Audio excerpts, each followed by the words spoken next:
In this video, we'll review asthma with a focus on the pediatric patient, although we know, of course, adults can have asthma as well. Asthma is a chronic disorder. Remember, that means it's around for a long time. Most patients have asthma either throughout their entire childhood or even throughout their entire life. It is characterized by attacks. So you have sort of baseline symptoms that may be very mild or even non-existent on a good day, but then something triggers that attack and suddenly you can't breathe. The mechanism by which you can't breathe is sort of a double whammy. We have inflammation of the airways, and we have muscle spasm in the airways. Of course, the inflammation comes with increased mucus production, so we really have a lot of blockage happening in those airways. The most common symptoms are cough, chest tightness, and wheezing. This image will help you visualize what's happening during an asthma attack.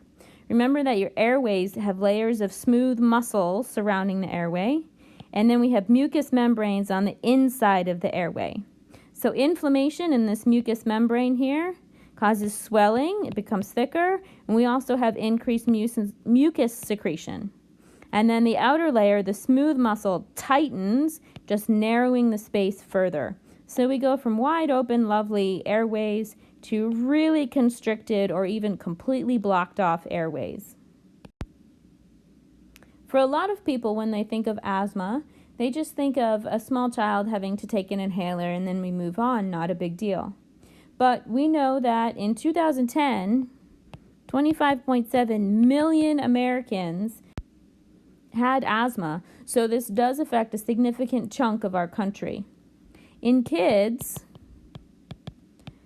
boys are affected more than girls. In adults, though, men are affected less than women. So boys usually get it younger and outgrow it. Girls are usually a little older when they get asthma and then keep it through adulthood. The real reason we worry about asthma is that it causes over 4,000 deaths every year in the United States. So even though we're capable of treating most mild cases of asthma, there still are people every year who, with all of our medical science, we just can't treat it well enough. So let's specifically discuss the asthma attack. This is when the symptoms are severe, the airways are tight and inflamed. First thing we try to figure out is what the trigger was so that the patient can avoid it in the future. For a lot of patients, it might be exercise, pollen, pets, smoke, or really any other environmental factor, or even changes in the weather can trigger asthma attacks for people. As we mentioned, the symptoms are wheezing, cough, and a perception of chest tightness. Certainly, we see all the signs of increased work of breathing, such as increased respiratory rate, grunting, flaring, and retractions. And as those symptoms get more severe, we also start to see an aspect of fear or anxiety. And we start to see the tripod position, where the patient is sitting with their elbows on their knees, sort of leaned forward, trying to expand the airway as much as possible. When you assess your patient, you will certainly hear wheezing in the early stages. But if you start to hear decreased breath sounds, don't be fooled. Some people listen and say, oh, I don't hear wheezing anymore. That's a good thing. Actually, this is a late sign that instead of wheezing, there's just no air movement at all. So decreased breath sounds during an asthma attack is a very bad sign, and we need to intervene quickly. To treat an asthma attack, we need to address all of those mechanisms in the lungs. So first, for the muscle spasm, we use albuterol. Albuterol relaxes the muscles, the smooth muscles in the lungs, and helps to open those airways. For the inflammation,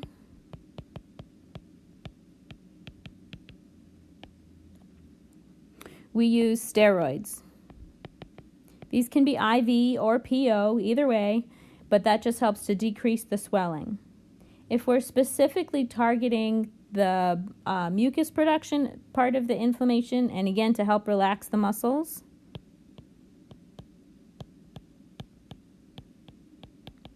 we can add another medication called ipratropium.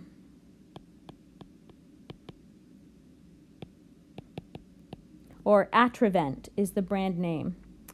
In fact, we use this commonly in hospitals, so these two medications together go by the brand name Duoneb. So we will usually give 3 Duonebs early in treatment and then go back to just using albuterol. Of course, if needed, we're going to give supplemental oxygen, respiratory support, whether it's intubation, CPAP or BiPAP. And then most of our patients are not eating and drinking well, so we will provide IV fluid, and we add potassium chloride to that because albuterol actually drives down potassium levels in your blood. Here's a picture of a young man who's been hospitalized with an asthma attack, and you can see that he has a continuous nebulizer on. So this is a mask attached to a big reservoir over on the wall here, you can't see it, that just has saline and albuterol mixed together, and it's constantly running. The oxygen is usually set to about 15 liters per minute. So the mist comes through the tube and he just constantly breathes the medication.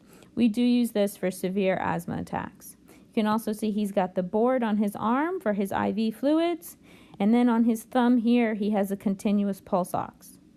Usually if we're running continuous albuterol, we'll also have cardiac leads on the patient. I can't see them here, but I'm going to assume they're there. The other thing to note is that he is very tired, fast asleep. All of that increased work of breathing does take a lot of energy, so these patients usually are quite fatigued. Many patients with asthma rely on daily treatments to help minimize and prevent attacks from occurring in the first place. Some of these preventative medications include inhaled steroids, like fluticasone or budesonide. That's Flovent and Pulmicort. Maybe you've heard those brand names before. We can also use long-acting bronchodilators. So albuterol is a short-acting bronchodilator. An example of a long-acting bronchodilator would be salmeterol. And then, of course, there are the combo meds where they mix the steroids and the bronchodilators together, so the patient only has to take one medication instead of taking multiple medications. In addition to these breathing medications, sometimes patients will also take allergy medications or GERD medications, gastroesophageal reflux disease meds, because both of these conditions can exacerbate asthma or make it worse. And finally, patients should avoid triggers as much as possible. Now, if exercise is a trigger and the patient is an athlete or even just trying to be generally healthy, most of those patients will just take a few puffs of their albuterol metered dose inhaler before the exercise begins, just to prevent any attack. Let's look now at some ways we can give kids these inhaled medications. For most kids, a metered dose inhaler works really well. We just need to make sure we're also using this spacer chamber and a face mask for the younger kids, especially the mask, because they may not be able to coordinate breathing only through their mouth instead of the nose. Even adults should be using a spacer chamber. This helps prevent the medication from puffing and hitting the back of the throat where you swallow it instead of breathing it. If we do need a nebulizer, we also can use regular masks for the patients, or they make these fun animal fire truck. There's all kinds of different cute nebulizers available for the kids. A question I get a lot is, well, are the nebulizers better than the inhaler? And the answer is no. Both mechanisms administer the same medication. This one, the nebulizer, can be easier for infants who just sort of breathe for 10 or 15 minutes with it, and we don't have to worry about mouth, nose being open, free from mucus, that sort of thing. But remember that the inhaler is extremely portable and requires no electricity, no sterile equipment, so that really can be easier in most situations. If someone is hospitalized with a severe asthma attack, we will use the continuous nebulizer rather than the inhaler, simply because we can just leave it on and running rather than requiring the patient to take a puff on the inhaler every 5 or 10 minutes. These are just some other examples of ways we can administer either medication or oxygen to our patients. So this teddy bear hooks up to the nebulizer and the mist comes through here. The patient just holds the teddy bear, although I think a steaming teddy bear might actually be a little freaky. We have lots of animals. Here's an elephant. This is a frog. I know there's a fish and a duck, so that the kids can pretend to be that animal while they're wearing the mask, make it a little more attractive for the kid. This is really useful for infants. It's a pacifier they suck on, and it blows the mist at their nose. Remember that infants really only know how to breathe through their nose anyway. And then if all else fails, you can take a paper cup and give the child their favorite stickers, and they decorate the inside of the cup, and we hold the cup near their face while they admire the stickers. To help patients determine which medications to take when, many primary care physicians will use an asthma action plan to help guide the patient.